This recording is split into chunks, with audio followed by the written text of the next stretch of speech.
Hello, everyone. Good evening and welcome to Supreme Leverage Live. It's 5 o'clock on Friday, as usual, and we are back with an interesting topic this week, mastering parenting. My name is Olubukola Adewoyi, and I'm the CEO of Supreme Education Foundation Schools. Last week, we had a very interesting session with Mr. Alabi, a nutritionist who explained to us and taught us so much about the essence of nutrition and being natural as possible. We talked so much about function above fashion and the need for the children to build a good immune system before school resumes back, thereby protecting them from all the coronavirus.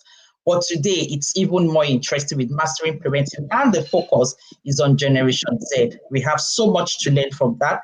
I would advise, just as I am doing right here, I have my notes beside me because, of course, we have the best to talk to us about it, and that is Mr. Chris Fowe.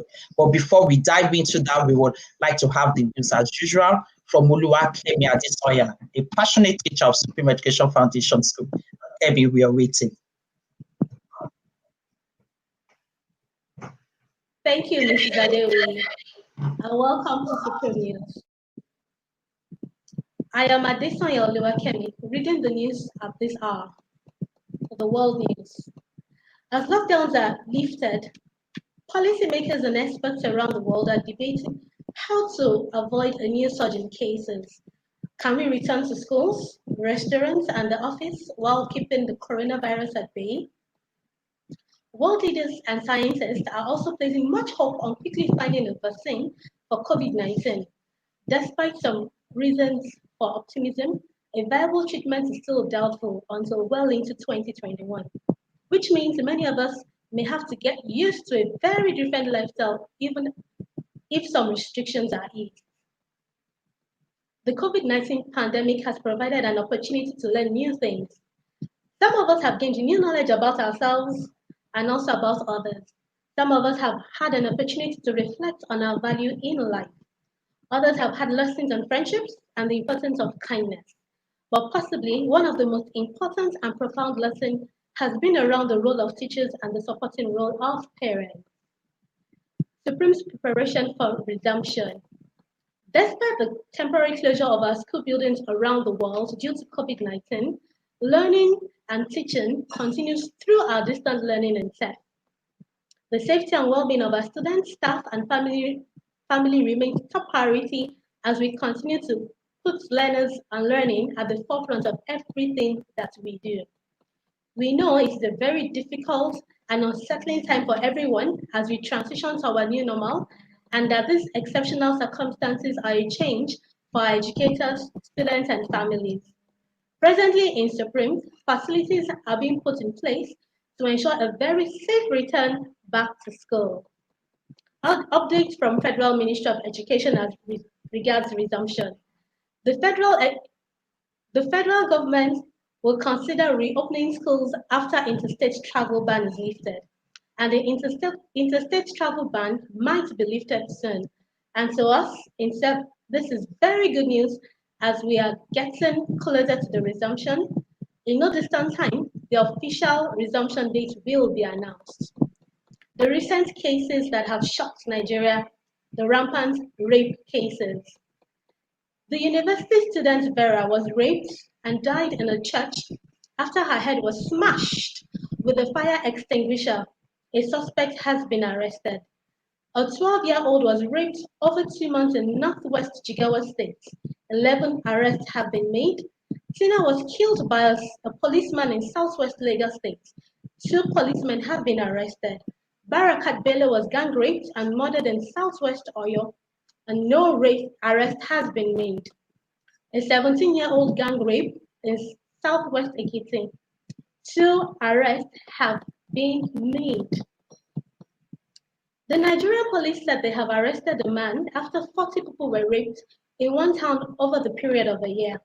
And a mother in the northern town, Dangora, caught the man in her child's bedroom.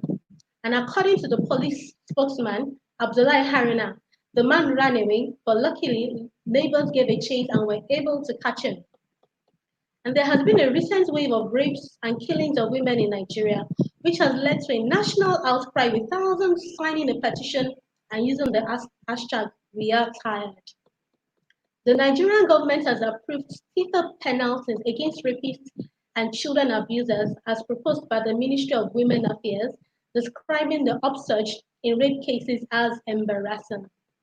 As a result, we call for aggressive media campaigns, public enlightenment for people to rise up and speak out against the abuse of minors in rape cases. We also call on the judiciary for prompt dispensation of cases and the police to ensure rape cases are not treated with levity or wish away. NECO and WAEC updates from the Ministry of Education on national exams.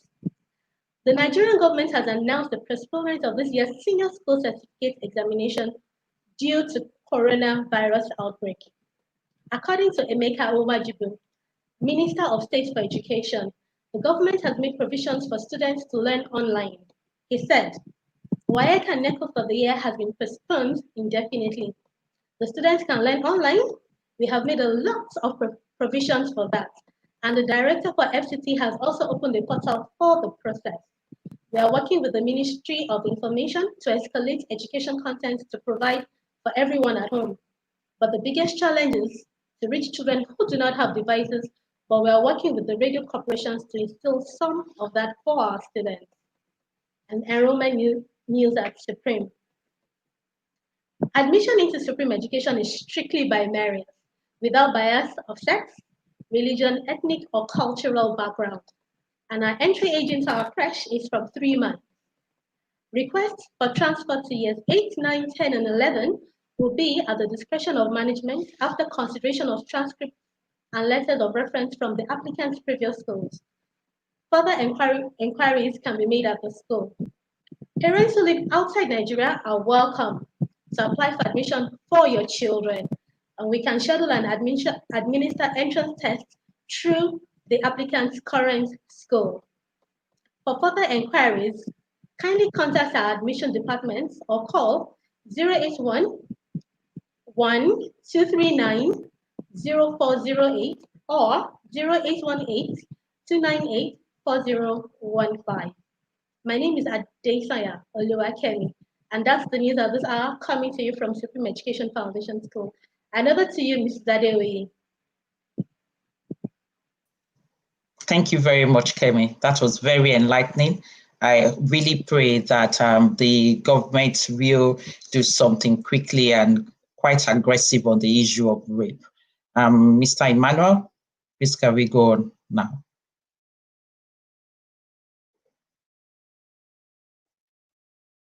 And while we are waiting, like I had said before,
Excellent. Welcome back to Supreme Leverage, and it's an exciting evening this evening with Mr. Prince Fowe. Mr. Prince Fowe is a family therapist and a health therapist. He's also the founder of Prince Fowe International. We are so lucky to have him with us this evening. He is the best in this subject. If you all know what I'm talking about, we are going to be learning so much. He's a coach, he's a counselor, is my to-go person to run to and screaming praise. Help me. How do I sort this out? So the first confusion here is, who are the Generation Z? We are confused. Are we the Generation Z? Our children the Generation Z? Which ones are the Generation X, Y? I mean, so much we want to learn with this. Please, let's help us understand this. Okay, thank you very much, Mrs. Adewi. I'm so excited to have been here today. And thank you so much for the gift of friendship. You are, first of all, my friend before every other thing that you do. So that's why one thing I never, forget every time you run to me, because I know that I'm helping my friend. And if my friend succeeds, and I know every other thing, so every other thing what?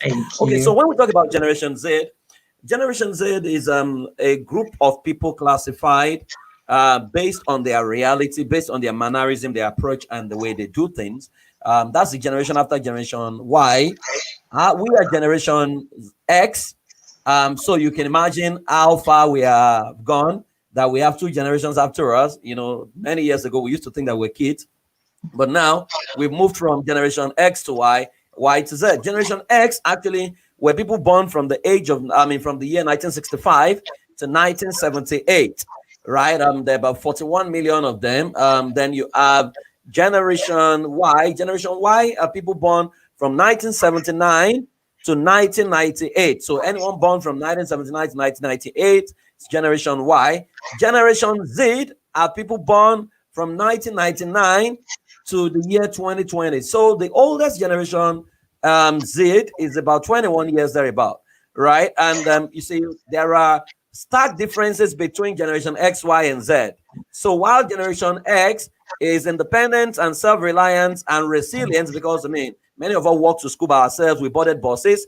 Generation Y are tech savvy, greatly ambitious, in love of change. Generation Z, on the other hand, they are smart, savvy, globally minded force. So from their young age, you begin to hear about them. They want to blow, they want to go global.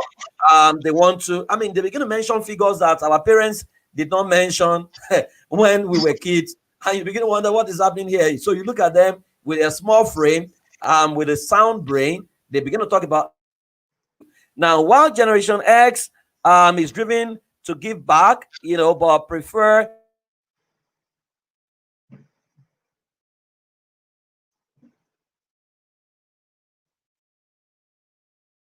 Hello, have we lost you there, Mr. Praise? Mr. Fowe, have we lost you there? Oh, there, okay. While we're waiting for him to come back, that is quite enlightening. Generation X, 1965 to 1978. Generation Y, 1979 to 1998. And then definitely our children, we are raising the Generation Z, which is 1999 to 2020. And that is awesome. So it's really now our learning how to bridge the gap between those generations. So while we are waiting for him to come on board, get your questions ready. Remember, you can send your questions online now live so that we can prepare to answer those questions later on. Remember as well that on the screen right now, informations, the email of the school, the website of the school, and the telephone number that you can call immediately is there. So you can call. Later on, you can send in questions. You can send us topics that you would like us to discuss later on. You can do that via the numbers and the telephone numbers and the websites. Please do send us information about the school. So to the school and what you would like us to discuss later on. I'm not sure if Praise is back on. Mr. Fowe. Okay, so while we're still waiting on him, one of the things that has really, and thank you all for those that are sending us comments. Thank you for all the thumbs up and telling us how awesome we are. Thank you very much. We are here for you. Thank you, Mr. Fowe. It's good to have you back. Okay, sorry, I had to just change another device because apparently it's raining here. So network has started misbehaving. So I had to change another device. So I was talking about, the difference between the generation X, Y, Z. So while Generation X thrives in casual, friendly work environment, Generation Y is much more racially and ethnically diverse due to their online approach to life. Generation Z, on the other hand, they are incredibly diverse. Not only do they embrace diversity, they expect it and see it as a norm. So when you have a Generation Y say things like, no, I cannot flow with people who have a different sexual orientation, Generation Z does not have that problem. While Generation Y and X will tell you, I cannot flow with this tribe. Why we stereotype and say Igbos are, Yorubas are, Hausas are, Generation Z does not have that barrier. They don't even know who is who. All they see are people just want to collaborate. They don't know enemies, which is why, if you have noticed carefully, we are a bit afraid to talk to adults and talk to elders. Generation Z don't have that fear. So when a religious leader says something, we are afraid to counter it. Even when we are sure what they have said is wrong, we keep it to ourselves because you must not go against a religious leader. Generation Z will touch the anointed, will drag the anointed, they don't care, whatever you call the anointed, right? Generation Z will not sit back and watch. They expect honesty and diversity and to be active participants, which is why when you are teaching them something, they don't take it because they respect you. They go online almost immediately to check what you are saying, to check whether it makes sense, to check the data available, and they will take you up almost immediately. They will raise their hands to disagree, right? And they will come across as if they have no respect for elders. It's just because what we got away with, what our parents get away with, we're not going to get away with it when it comes to Generation Z. Now, Generation Z wants to be part of decision making, which is why you cannot plan any intervention for them without involving them. You cannot tell them, do this, and they won't ask you why. They want to know, why do I have to do it? And why do I have to do it your way when there are other ways to do it? Now, for them, it's about collaboration. They love digital platforms such as YouTube, Facebook, modern TV, and cinemas. So while we love to gather around cinemas, around TV, and go to the cinemas, they live their lives on their palm. They live their lives on their smartphone. They can get into any place, get into any world, on their palm, which is why the major reason is if you hire Generation X and Y, and they can sit with you, they can persevere with you. Generation Z are a bit distracted. Generation Z don't, whatever you have to say, they sit in the place of work and they are wondering what exactly is going on here. And you see, when you don't dance to their tune, because they're easily distracted, they can be on their phone forever, which is why they can start work today, and in another 3 months, they are tired, they're on their way out. You're not going to tell them, oh, sit down, this is how they do things, you need to learn. They're not interested in that because they're very, very fickle. So when it comes to building deep relationships, they are very, very lacking. And when it comes to resilience, they don't have it, which are the areas we need to help them fix. Now, we do not say we use internet and we use gadgets. Generation Z does not use gadgets. They don't use, they were born into gadget. Gadget is a way of life for them. We use it, we met it here. No. In fact, we didn't meet it here, it met us here. They are meeting, they were born into it. In fact, the process of their conception most likely is gadget driven if it was IVF. So you can imagine they have been using gadget from the womb because their mother was using gadget while they were pregnant of them. So this is an interesting generation that we need to handle with care, which is why if you are parenting a Generation Z, they will come across as rude, and which is why force will not work with them. So you begin to shout and scream the way our parents, I am your father, I will not pay your school fees. It doesn't work with them because now they have options. They can go online and actually make money by themselves, so they say, stay woke. That's their language, right? That you need to stay woke, don't allow anybody bamboozle you. So they don't actually know all this differentiation we have. This person is an elder in the village. They will ask you, and so what? Is that enough reason for him to be lying? If you are lying, they are not diplomatic. to say, oh, he's an elder, let us keep quiet. They will tell you point blank, but you are lying. This is what is online, right? So it's an interesting generation. I think the good thing about them is that they are the generation that will break every barriers, be it religious, racial, that divides humanity. They will crash it and collaborate to work together. The downside is we need to help them build values, and we need to help them build resilience, because a lot of them are going through depression. Suicide is a bit high and in their generation, and we need to help them translate their use of online resources into building deep relationships, while even we give expression to their potential.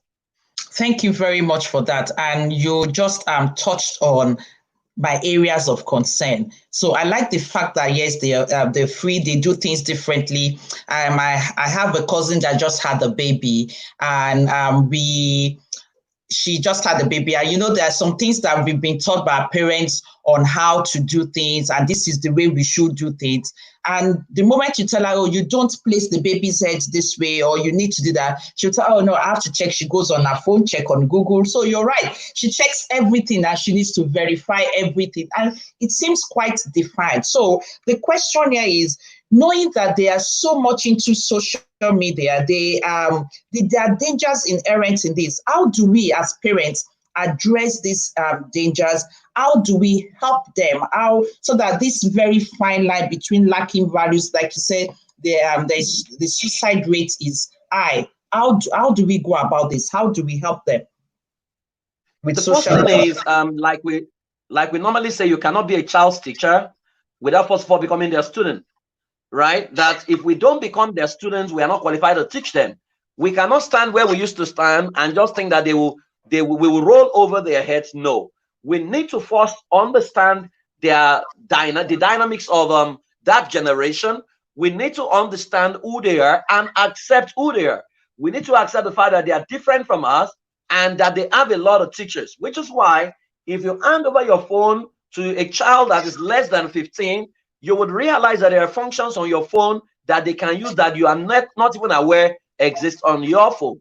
Right? So what we need to do, which is a normal maxim, that you cannot be a child's teacher without first of all becoming their student. We need to become their student and create an enabling environment that is collaborative, where we will no longer say do this because we just want it done. We now need to go deeper in learning the act of communication. What our parents used for us, they talked, they did not communicate, right? Because they used force. We were afraid of them. The generation we're dealing with, you now need to learn communication, wherein you need to explain the instruction you are giving and why the instruction is valuable to them. And you must be ready to hear them out, right? And let's not forget that these children, they also were born the same way every child was born. They went through the toddler years, which is the year which makes the first 7 years much more critical than before, right? We cannot afford to wish away the first 7 years, which are the formative years for them. In those 7 years is where we need to build our values. For those 7 years is where you need to do most of the work. Because if they escape age 7, by age 8, right, they already are fully formed, they've developed a mind of their own, then it will be you against them, and superior argument or perspective will now win. So what we need to do is to concentrate on the first 7 years and show a lot of love, pushing a lot of content, which means you need to govern what goes into their mind, which is why I advise parents, you need to create your own educational system that is values driven. If you expose their mind that early to the internet, to cartoons, right, what will be stuffed in there will be things that will challenge you later from age 8.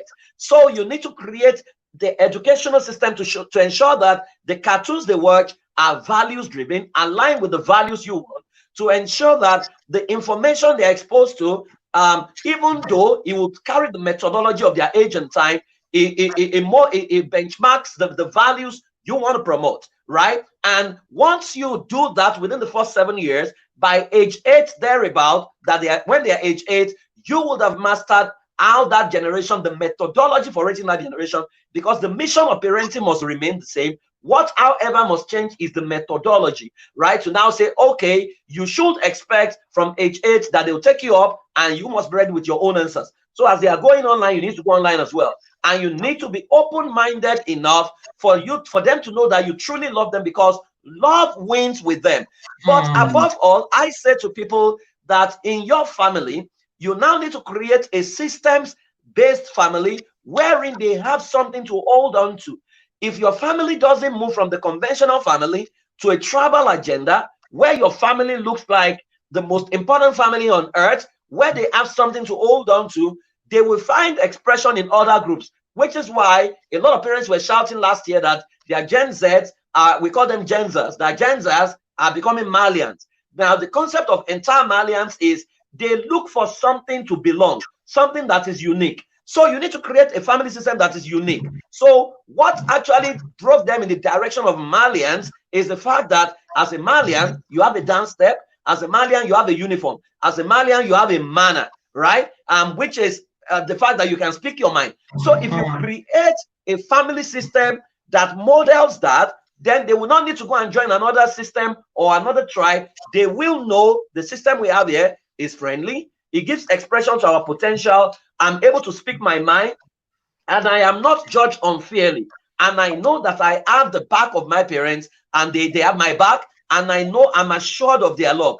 Once we create that system in place, we will build a Gen Z that is values driven, and that they don't totally deviate from what we have come to know as sound values, as moral values, but at the same time, we would allow them deploy their methodology without losing them.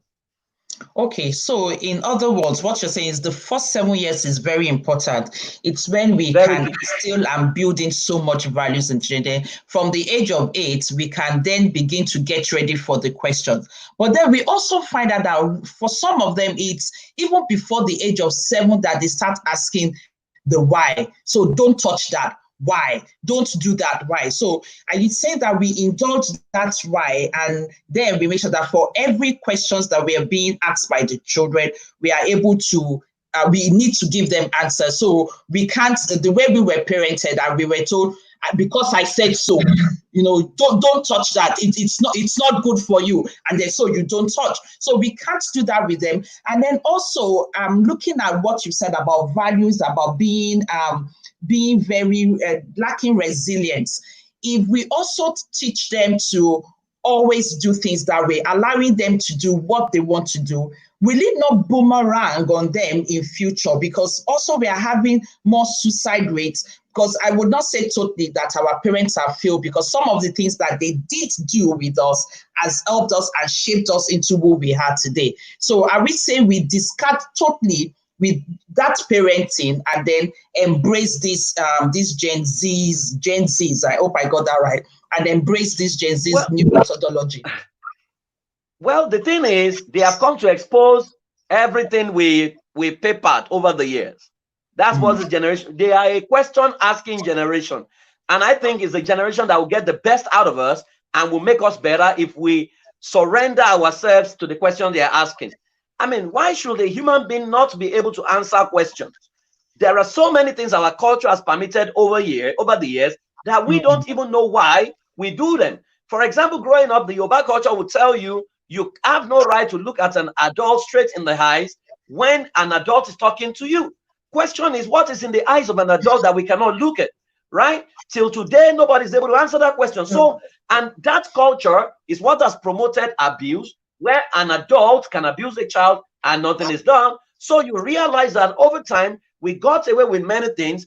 Gen Zs, they have come to question, to examine everything we have believed over the years. Is only the truth that will stand. Now, I am not saying you cannot stand your ground as a parent, but it needs to be collaborative. So how you do it is this: before you set a standard, involve them. What do you think? This is and if you are involving them, you need to bound yourself by the same standard. So you, for example, I'm raising 2 Gen Zs, and I'll give an example. We have a discussion about the fact that the house was untidy, and then we all agreed. And so we said, what should we do? And we all agreed that, everybody, once you come, you take your shoes to your room. nobody must put their shoe in the sitting room. We all agreed, right? Are we okay with that? So what would be the punitive measure or disciplinary measure for anyone who flouts that rule? And we all agree that the person will mop the house for 1 week, right? That was the agreement. Then I was watching a football match. It was a World Cup, and the match straight into the night, right? I finished seeing the match at about 1 a.m. and honestly, I forgot my shoe. And I went to the bedroom. The following day, we were having a devotion. Now, if it was my father that made that law and we're having devotion the following day, we dare not even behave as if we saw his shoe. But my children started laughing early in the morning. I was like, oh, it must be a good day. What's funny? And they said, Daddy, you can look at your shoe. I said, oh my God. My son immediately said, Daddy, you cannot say, oh my God. You know the implication. I said, what does that mean? You need to mop the house for 1 week. Now, I couldn't have said that to my father, but you see, what I did was, because we all agreed, I couldn't use the bold face that we would normally have used. I had to humble myself because I must be, they love equality, right? They love fairness and justice. I had to mop the house for 1 week as show of my commitment to their rules and regulation, because we all set the rules together. What we have done over time as parents is do as I say, don't do as I do. So we pretend as if it's only the child that is misbehaving. When we misbehave, we forgive ourselves. When the child misbehaves, we punish the child. Gen Zers have come with a message to say, no, there must be equality, there must be justice and fairness. If we all agree to do something, everyone must do. And I think it's good for us, because for the first time, we will now need to model the life for them and not just say it because you are their parent. You now need to take your life top notch to a higher standard, live by a higher standard, and model that life to them to say, even I, as your parent, I do not flout these laws. So if we all agree that, you know, when we are talking to ourselves, you know, you drop your phone, then everybody needs to drop their phone, because a lot of parents don't know that you cannot be talking to Gen Zers and be fiddling your phone or talking to someone else. The way they interpret it is, there is someone out there that is more important than them. And what do they do immediately? The moment they have their phone, they also begin to work on their phone, right? And you cannot tell them, drop your phone, I'm talking to you, because you did not drop your phone when you were raising them. So we need to model the life. That's what I'm saying. And you need to become a tribal, I mean, for lack of a better word, you need to become the ancestor of a new generation. And your success must be pronounced, first, in the quality of your life, two, in the quality of your delivery at work. You need to be a superstar parent right now, because they gravitate in the direction of performance. They gravitate in the direction of superstars, right? So you cannot be a laggard, for lack of a better word, and just think you're going to cut across to them, because they will ask, what are you doing? How come this person is able to do it? How come you're not able to do it? They're going to ask you that question. So we need to take our game to the next level. Honestly, it's an interesting time as parents if we have to lead the Gen Zers, right? But we need to understand that they are here to get the best out of us. Wow. Thank you, Bisiku Foriji. Thank you for that. He said we should be an example to them. And Sarah O sent in a question earlier, and she was asking about, even when we answer those questions, how do they, if they don't accept our answers as being valid, what do we do about that? So a Gen Z is asked why. And to the best of my knowledge, where this is what I think is why, they will still challenge that why. When, at what point do we draw a line? Because at some we do know some things are right, but we might not just have the full answers or the full comprehension of why it should be so. How do we? Because I mean, listening to you at times, it scares me. I don't know if parents are getting what I'm saying. That it seems like it's really tough, you know, raising the Gen Z, because it's so, especially because we were not brought up that way. I want to acknowledge Mokozi Loretta as well. Thank you so much for all the comments coming in by everyone. Yes. You know, the challenge is this.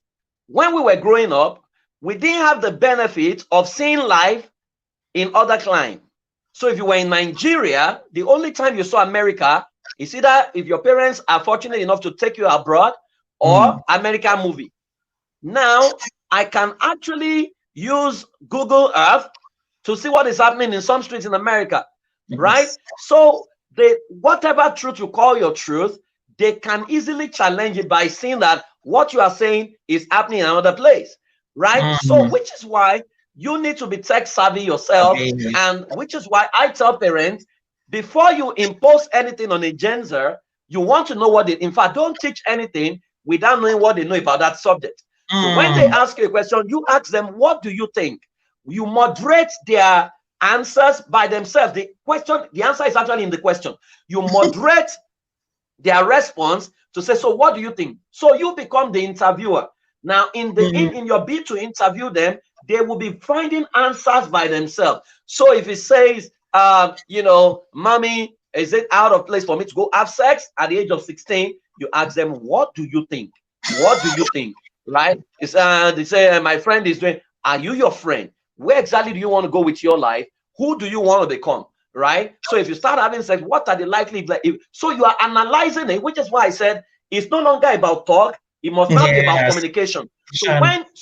And the problem we have is we are impatient because we have a lot of things competing for our time. So a discussion with Generation X and Y with the parents usually is a 3-minute transaction. They tell you what to do. With Gen Zers, it may be a 3-hour transaction in which you are going back and forth. Then you can now go online. So by the time you're having that discussion, so can we look at people who were sexually active at that, blah, blah, blah. Who did they become, right? So who would you like to become? Would you want to become a Bill Gates, or you want to become a Whitney Houston? Who would you rather be, right? So you are managing, balancing their perspective till you help them arrive, or no, not that you help them arrive, till you gently arrive at the right answer that promotes their wellness, right? So that's the difference, which requires a bit of skills, a bit of open-mindedness, right? Because there are things and I'll give you an example. A pastor was teaching on the social media,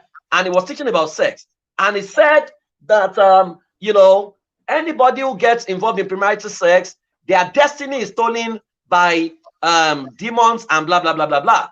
And I saw it. I knew the Gen Zers will come for him. So one of the Gen Zers went on the stage and took him up immediately and said to him, sir, as at the last time I checked, all the people destroying the destiny of Nigeria, controlling Nigeria, they are people who sleep around. So if it's sleeping around is what gives you power to control people, I think it's better to be sleeping around because their destiny has not been stolen. Valid response, sensible answer. The man froze. He didn't even have answers. So you need to be sure of the information you are putting out, and you need to be sure that your information can be verified by data. Your information passes the test of common sense, and your information is in their best interest. But you see, if you engage them in the questioning format, you will both arrive at a decision. And the two thing about them is that they are loyal to a decision that they jointly made together. So if you made the decision together, they are very, very loyal. And Gen Z, unlike Generation X and Y, are very, very honest. They are very, very honest. What we will do and hide, they will do it and say it, right? So we need to appreciate that about them. So it's the style of communication that needs to change. Once you are capable of engaging them, right, it will take some time, but if you're capable of engaging them, they will come to you for anything. Because the worst place they can ever be is when they can't come and discuss their truth with you. The moment you lose them and they have to go and be discussing it with fellow Gen Zers, then you have totally lost them. You're very right. They need to be able to discuss their truth with you. And when you're talking about discussing with them and then picking on a role model, I remember when Kate Middleton was getting married to the prince, and myself and I've got 2 daughters, and we were discussing about it. So I asked them about, there was a lot of probing into her background. Some for selfish reasons, some because she should not be marrying the prince. She was like the Cinderella story of that season. And so I was discussing with my daughters recently. They were talking about tattoos and piercing of earrings, about piercing all the cartilage and all of that, and tattooing their bodies. And I asked them, I said, do you think it would have been possible then with the rate at which they were digging into her past, and if the priest was taking her to meet the queen and she had all the tattoos all over her body, the piercing and all of that do they think it would have been possible? And then we talked about Rolls Royce, the Ferrari, and all the program Pimp My Ride as well. Have you seen them pimping a Rolls Royce before, a Ferrari? What do you think you're tomorrow? So we discussed what do you want for tomorrow? Who do you want to be? How do you envisage? Yeah. So that question about asking them about how they see tomorrow is really key. But we also know that this is a very, very entitled generation. They are very, very entitled. So how do we undo the entitlement mentality? How true is this? Or are we assuming that they are entitled? Maybe they are not, but that is the impression we get as parents. And what can parents do to teach their children responsibility? Thank you, Ayabode, for that. Communication is very key. Well, you see, there are things, never forget that children learn, irrespective of the generation they belong to, they learn from what they see you do, not what you say. Right? So if you have, which is why the worst place to be as a parent is when you and your husband don't have the same worldview on parenting. You give room for Gen Zs to now find their own truth. So in the midst of everything people are saying about Gen Zs, we still have Gen Zs who don't have that entitlement mentality. We still have Gen Zs who cook at home, who wash plates, who clean the floor. We have Gen Zs who do that.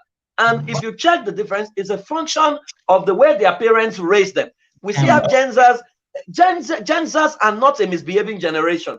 If you see any Gen Z misbehaving, right, is a function of the upbringing and the function of the way they were raised. So when people just go to another extent and say, oh, they don't work, they don't, it's not totally correct. It's how you have raised them, which goes back to, again, the family system. So if you raise a Gen Z to believe that is the one that would lead his generation, and to tell him, I mean, so it's about the narrative you have painted in his brain, and to say, to lead a generation, leadership is service. So these are the things you need to do. So you need to script it in a way that, so I'm leading a group of Gen Zs, we call them saviors, right? So we pattern them after superheroes. So we say you are the one that will save the world in the year 2040. So in their brain, they are superheroes. So we say superheroes must, saviors must first save their room. When they wake up, they must save their parents' room. That was the narrative. Guess what happened? Parents started calling me to ask, what did you do to our children? Because they come to our room to clean up. They come and they say, they begin to walk in a particular way to say, they are saviors, they have come. So, Daddy, won't you say thank you to saviors? Because in the future, saviors will save our world from cancer. So we have built a sense of responsibility without necessarily going the route of our parents who will just wake up and say, your household chore, you know, you are going to go to your husband's house someday, so you must sweep. You as a girl, that cannot work in this age and time. You need to leverage the power of narrative to script them to do what they would have done in the years past, even now, with joy. So when you say they are saviors, right, and they're cleaning up, they have a sense of fulfillment, that they are adding value to humanity. Do you understand? So with the same way, they begin to build up to now say, when I clock 16, these are the things I'm going to be doing. When I clock 20, these are the things I'm going to be doing. So that's building a sense of responsibility, right? So you can create, we have what we call a DNA code, which we have scripted for them. And it reads, I'm a symbol of trust and I'm trustworthy. Whatever goes out of me must pass the test of worship unto God. I influence my sphere with superior values everywhere I go. You know, I'm responsible and I take responsibilities for whatever happens around me. I am love, and heaven is what you experience when you encounter me. You know, these are the creed we read regularly in our world, in our space. And when they fall short of that creed, I ask them to recite it again. And I ask them, so why did you fall short of this? And we have a discussion. It's a non-judgmental discussion. So basically, it's about your style of narrative management and how you're able to script what you're saying to make them do what they would have done and what they would have rejected. We call that style bypassing conscious resistance. Bypassing conscious resistance. If you can sometimes even create a story, right, that corrects a behavior and ask them, so what do you think about this? Who is this person doing this? And they themselves will supply the answers. So if you say, for example, our house is supposed to look like heaven, but our house present, let's take a tour together. So you are taking a tour around the house together, and you say, based on our tour so far, does our house look like heaven, or what does it look like? They themselves will tell you, no, because they are very honest. Our house looks like hellfire. So if our house looks like hellfire, what do you think we all should do? They will supply the answers. Mommy, I think you are the one that is scattering the house. You know, so what should I begin to do as your mom? Right? And what will you do? Okay, I'll take care of your room and my room every day. So, mommy, what will you do? I'll take care of the dining and ensure that the dining looks like heaven. Now, that is distributing the chores, right? Everybody with a sense of responsibility. If you do that, they will be loyal to it. In fact, if you now had a reward to it, to now say, we will begin to vote at the end of every week for the savior of the week, right? Because they are very competitive, you will see them even put more effort, add your own work to their chores to win the savior of the week. So it's not an entitled generation. It's just the way we're trying to raise them. That is the problem. If we script it in a different format, we will achieve the same result. Fantastic. Excellent. Thank you for all those that have joined us online and have stayed with us all through. We are getting almost to the end of this. And just also before we go, I'd also like to know, what are your fears about parenting now? What do you think? What are your fears? What do you think we are doing wrong at the moment that we really need to work on as parents? And I do hope that our homes will not be like hellfire. I think the biggest problem I see is our willingness to change who we are. You know, parenting is a role. You need to understand that it's not your identity. It's a role, and that role has a role description. If it has a role description, then it's like becoming an accountant. You cannot say you were born to be an accountant. You have to go to school to learn it. So we need to be humble ourselves to go learn how to become a proper and effective parent. A lot of us don't have it because we were brought up by shouting parents.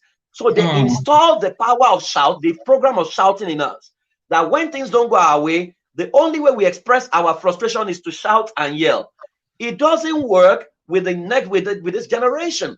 So what we need to do is to humble ourselves to learn and understand that, you see, times have changed, seasons have changed. It's no longer business as usual, right? And that's my greatest fear, that many of us are still not smelling the coffee. We're not waking up to our responsibility on the need to co-parent with Gen Zers, to engage them in discussion. We still wear the tag of, I am your parent. I'm providing for you. I'm providing food for you. So you must listen to me. It doesn't work that way, right? If a Gen Zer says to you, I am going to kill myself, you can be sure they mean it, right? So you need to be careful on how you raise them, which is why we always insist that you script your child, even from the time they were born. Create your own family education system, right? Rent a space in their brain intentionally and ensure that you have a predetermined target that you want to achieve. There's what we call the triangle of life. And the right base of that triangle is the result you want. On the left side is the belief you must have to deliver that result. But at the top of it, which is where the problem is who you must become. The behavior you need to bind yourself to deliver the result. What that simply means is you are like someone who is acting in Nollywood and they have given you the role of a prostitute. Now, the role of a prostitute will require you to wear the attire of a prostitute, but you are insisting that you will not wear earring, you will wear your long skirt, and you want to act the role of a prostitute. You know you are fooling yourself. You are not going to sell in that role. So we need to change who we are, alter ourselves to fulfill who we need to become, to produce the result. So there are different extremes. There's an extreme that says you are a parent, you cannot be your child's friend. There's another extreme that says you are a friend, you cannot be a parent. It's not true. You need to come and believe that you are both a parent, but you are also a friend to your child, right? And so when you understand that, you will understand that you are a teacher, but you are first a student. When you are a student, you will find something that they can teach you. It can start as mundane as, can you teach me the latest dance step? Teach me better, for example. Once they feel they have something they are teaching you, they become vulnerable to hear from you. But when you are the one doing the teaching all the time, they will resist it because it's not the way. So many of us need to go back to school. We need to find information. I mean, we keep releasing new system, new solutions consistently, and they are available online. If you really care about the parents, right? You need to open up your mind and understand that this is a new era. As a matter of fact, let me shock you. As we are talking about Gen Z, post-COVID has provided another vista entirely that our world has never known. What will begin to happen if parents don't know within the next 10 years, There are children, Gen Zers, Gen Z X, who will likely take their parents to court to say, I want to be detached from this family. I want to go and belong to another family. How are you going to cope with that, right? When your child now begins to get to marriageable age, your own parents told you, you cannot marry Igbo, you cannot marry Hausa, but your child is bringing someone from Iraq and say, this is the love of my life. How are you going to cope? How are you going to handle it? You are saying Muslims cannot marry Christian. He's bringing a Muslim home and he's saying, Mom, I've only come to inform you. I have not come to ask for your counsel. To introduce the person I want to marry. How are you going to cope?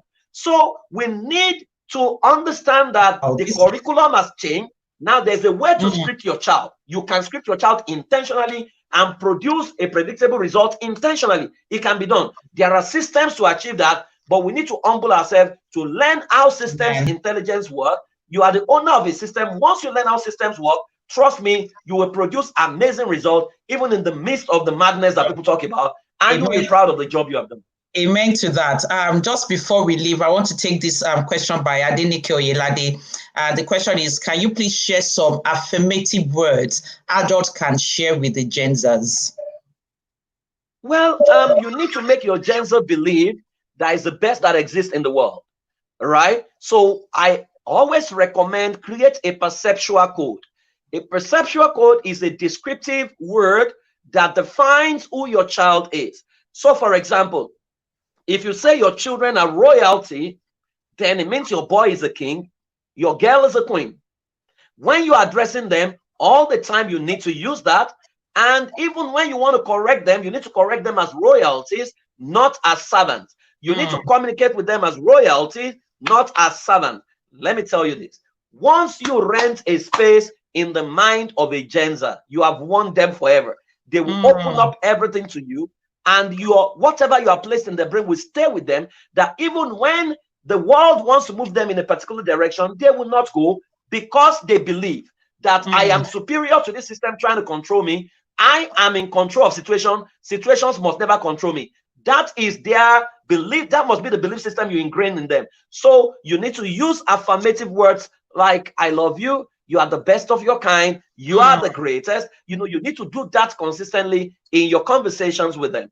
If that is what they remember about you, then it's going to be tough for any external system to get them off your track, because, again, what is under contention with the other external system is their identity. Once their identity is compromised, they'll be susceptible to all kinds of systems. But once you are successful in installing, promoting, maintaining, insisting on their identity and protecting that identity, trust me, that identity will stand against any contrary situation that may want to mess them up.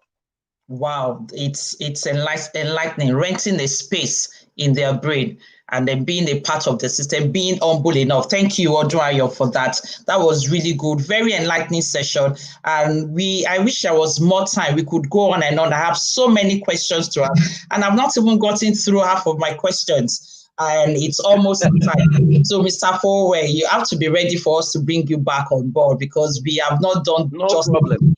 There's so much. There's so many questions here on the issue of gender and all of that is coming up now in this season. But unfortunately, we have come to the end of this session. We have to round up and we have to end now. But thank you so much for making out time for us. I know it's a very, very, very busy season, busy session, and you have so much that you're doing. And yet, in the midst of all of that, you've made out time for us. So thank you very, very much. And so I remain your host every week, Olubukola Adewuyi, CEO of Supreme Education Foundation School. So during the week, you can send us information, questions. You can call with the numbers showing online. And if you want to ask any questions, if there's anything you want us to feature in our next programs, we will keep having this every Friday at 5 o'clock, same time. And I hope to see you next week. Once again, thank you, Praise. Thank you, my team. Oluwakemi, you were fantastic as always. All those in the background, I love you so much. Team Seth, you are fantastic. Well done, everyone. Thank you very much. See you next week, same time, 5 o'clock on Friday. Thank you very much. Have a wonderful